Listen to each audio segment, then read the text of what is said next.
খারাপ মেয়েদের কথা অন্য একদিন বলবো। আজ শুনে যান কিছু হতভাগীর গল্প। মিডল ক্লাস মেয়েগুলোর চয়েস অপশন খুব কম। এদের সাজগোজ থেকে শুরু করে লেখাপড়া পর্যন্ত প্রত্যেকটা জায়গায় ঠিক করে দেন তাদের বাবা মা।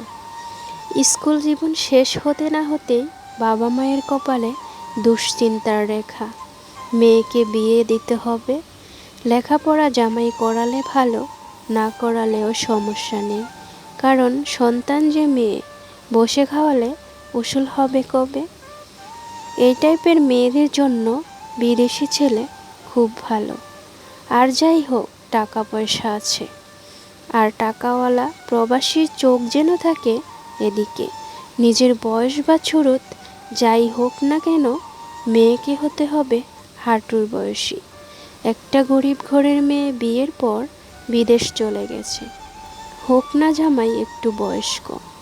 গল্পটা এখানে শেষ হলেও পারত, কিন্তু বেশিরভাগ ক্ষেত্রে গল্পগুলো এমন হয় না, কারণ সেই প্রবাসীরা নিজের জন্য বিয়ে করে না, করে তাদের বাবা মায়ের জন্য।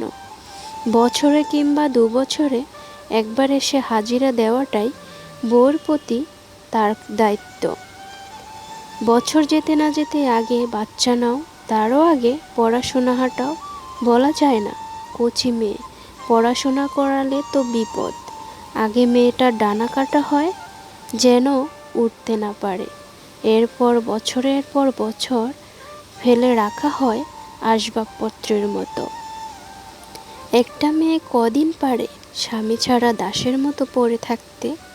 শুধুমাত্র যাওয়ার জায়গার অভাবে দীর্ঘশ্বাস পেলে মনের বিরুদ্ধে হয়তো জীবিত থাকে অনেকে, কিন্তু এটাই কি বেঁচে থাকা বলে?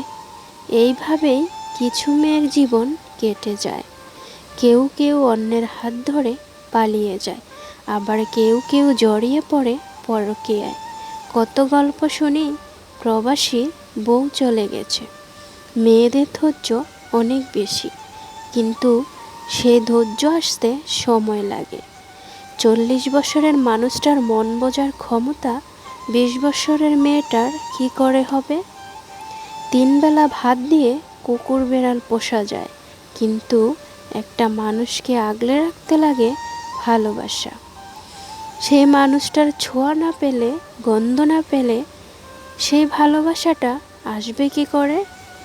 মেয়েরা সব কষ্ট মেনে নিতে পারে যদি স্বামী পাশে থাকে, কিন্তু সেই স্বামী যদি না থাকে, তাহলে বিয়েটা কি আর শ্বশুর শাশুড়ি বাকি? আমার ভিডিওটি যদি তোমাদের কাছে ভালো লেগে থাকে, তাহলে ছোট্ট একটা লাইক দিয়ে পুরো ভিডিওটি দেখার জন্য অনুরোধ রইল। সবাইকে অনেক অনেক ভালোবাসা।